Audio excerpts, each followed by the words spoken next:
आप सभी को नमस्कार दोस्तों। दोस्तों आज अंग्रेजी नववर्ष 2024 के प्रथम दिवस पर मैं आप सभी को बहुत-बहुत बधाई देता हूँ और प्रभु श्री राम से कामना करता हूँ कि आने वाला ये वर्ष, ये पूरा वर्ष 2024 हम सबके लिए, पूरे भारत के लिए, पूरे भारतवर्ष के लिए, समस्त विश्व के लिए, समस्त राष्ट्रों के लिए शांति, सौहार्द का साल हो और हम सब तरक्की करें। हम सब के जीवन में हर्ष उल्लास आए, यही मेरी प्रभु श्री राम से कामना है। और मैं ये कहना चाहूँगा कि 2024 भारत का साल है, 2024 भारतवर्ष का साल है, 2024 हिंदुस्तान का साल है। आप देखेंगे कि लगातार हम आज विश्व पटल पर अपनी उपस्थिति दर्ज करा रहे हैं। आज चाहे भारतीय पासपोर्ट की वैल्यू बढ़ी हो, आप किसी भी इंटरनेशनल एयरपोर्ट पे जब इमिग्रेशंस डिपार्टमेंट पे जाएँगे इमिग्रेशन पे, तो आप देखेंगे कि भारत के पासपोर्ट होल्डर्स की वैल्यू कितनी बढ़ी है। चाहे वो आपके जीडीपी के आंकड़े हों जो लगातार बढ़ते जा रहे हैं, चाहे वो भारत का लार्जेस्ट 4th इकोनॉमी बनना हो और बहुत जल्द मुझे लगता है कि 2030 तक हम विश्व की दूसरी सबसे बड़ी अर्थव्यवस्था बन जाएँगे। चाहे वो भारत के अंदर जो प्रति माह जीएसटी का कलेक्शन है, वो आप देखिए कितने शानदार आंकड़े आ रहे हैं। पूरे आज तक ऐसे आंकड़े नहीं आए। जीएसटी का कलेक्शन 1.5 लाख करोड़ से आगे है और पिछले 1.5 साल से कंसिस्टेंट 1.5 लाख करोड़ से ऊपर की जीएसटी का कलेक्शन हो रहा है। उसी तरह भारत में सड़कों का माया जाल हो। आप देखिए आज किसी भी स्टेट में चले जाइए, यूनियन टेरिटरीज़ में चले जाइए, सड़कों का जाल बिछ चुका है। इंफ्रास्ट्रक्चर की एक ऐसा जाल बिछ चुका है कि आपको गर्व महसूस होगा, आपको लगेगा कि आप यूरोपियन सड़कों पे चल रहे हैं। तो ये एक बहुत अच्छी चीज़ हुई है। और तीसरी सबसे बड़ी बात ये होती है कि आज भारत के लोगों में वो कॉन्फिडेंस, वो आत्मविश्वास आया है, जो हमारे विदेशी प्रवासी लोग जो विभिन्न देशों में बसे हुए हैं, आज उनको लगता है कि हाँ, भारत से होने का मतलब ये है कि आपका सम्मान बढ़ा है अंतर्राष्ट्रीय पटल पर। चाहे वो हमारे एयरपोर्ट्स हों, चाहे वो हमारे रेलवे स्टेशंस हों, चाहे वो हमारे बस स्टेशंस हों, सबका कायाकल्प हो रहा है। और आप देखिए कि धार्मिक नगरी के रूप में पूरा भारत विकसित हो रहा है। चाहे वो काशी विश्वनाथ हो, काशी विश्वनाथ कॉरिडोर हो, चाहे वो आपका उज्जैन में महाकाल कॉरिडोर हो, उसके बाद आपका मथुरा जन्मभूमि का काम चल रहा है। उसके अलावा अयोध्या में जो राम मंदिर का निर्माण हो रहा है और अभी हाल ही में आदरणीय प्रधानमंत्री जी ने जिस तरह से रेलवे स्टेशन और अयोध्या के महर्षि वाल्मीकि अंतर्राष्ट्रीय विमानस्थल का जो उद्घाटन किया, इंटरनेशनल लेवल की ये सारी जगह हैं। तो मुझे लगता है कि इससे आने वाले समय में जो स्पिरिचुअलिज्म टूरिज्म है, जो आध्यात्मिक टूरिज्म है, वो बढ़ेगा और पूरे विदेशों से लोग यहाँ भारत पर आएंगे, भारत की धरा पर आएंगे। और जो भारत जाना जाता था अपने अध्यात्म के लिए, अपनी स्पिरिचुअलिटी के लिए, वो दोबारा से वो समय आ रहा है।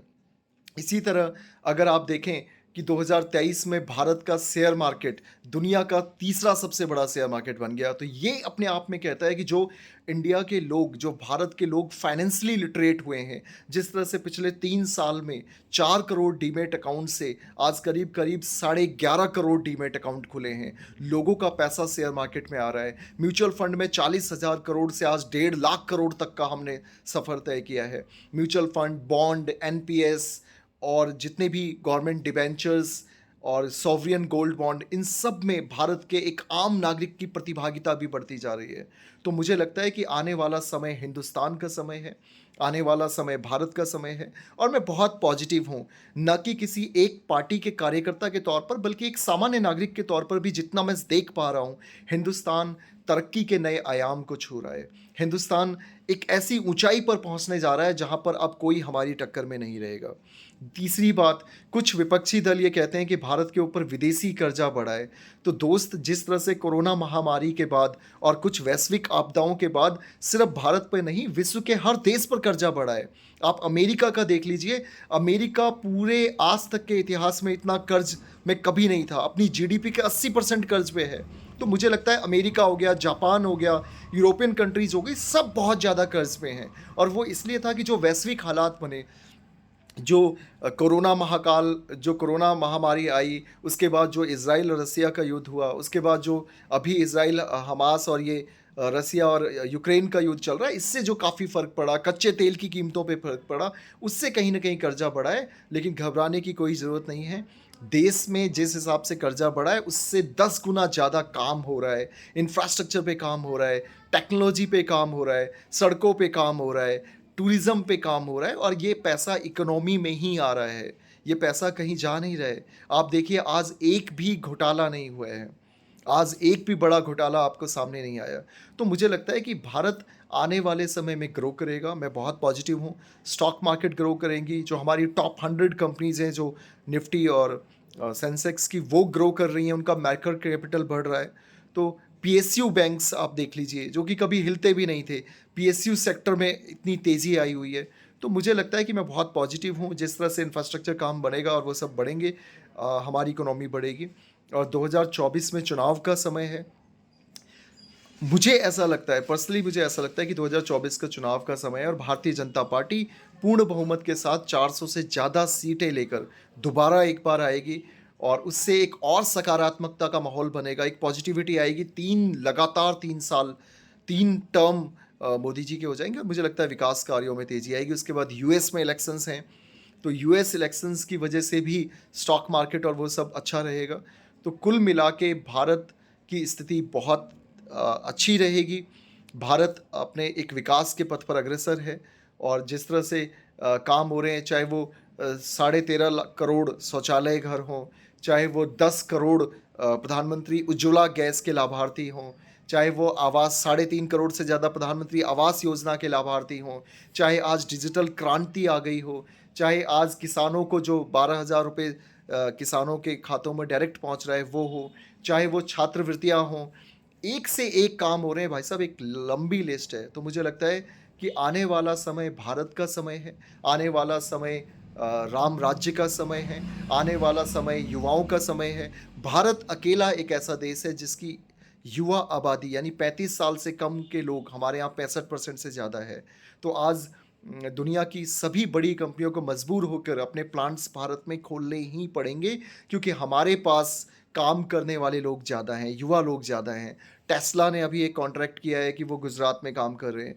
उसी तरह एप्पल्स ने अपने प्लांट्स लगाए हैं और चीज़ें होने वाली है। तो मैं बहुत आशान्वित हूँ, मैं बहुत पॉजिटिव हूँ और मुझे लगता है कि आने वाला समय इंडिया स्टोरी का समय है, मेक इन इंडिया का समय है। डिफेंस में जिस तरह से हम लोग काम कर रहे हैं, आप देखिए एक समय ऐसा था कि हम अपने हथियारों का 60 से 70% के विदेशों से खरीदते थे और खासकर अमेरिका से और रसिया से खरीदते थे। आज हमारी HAL हो गया, भारत डायनामिक्स हो गया, ये जो डिफेंस की कंपनियां हैं, आप देखिए ये खुद प्रोडक्शन कर रही है और हम अपनी डिफेंस की ज़रूरत का 80 से 90% खुद उत्पादन कर रहे हैं और साथ ही एक्सपोर्ट भी कर रहे हैं। तो उससे हमारा विदेशी मुद्रा भंडार है वो बढ़ता जा रहा है। आज हमारा विदेशी मुद्रा भंडार $350 बिलियन का है, जो कि अपने आप में रिकॉर्ड है।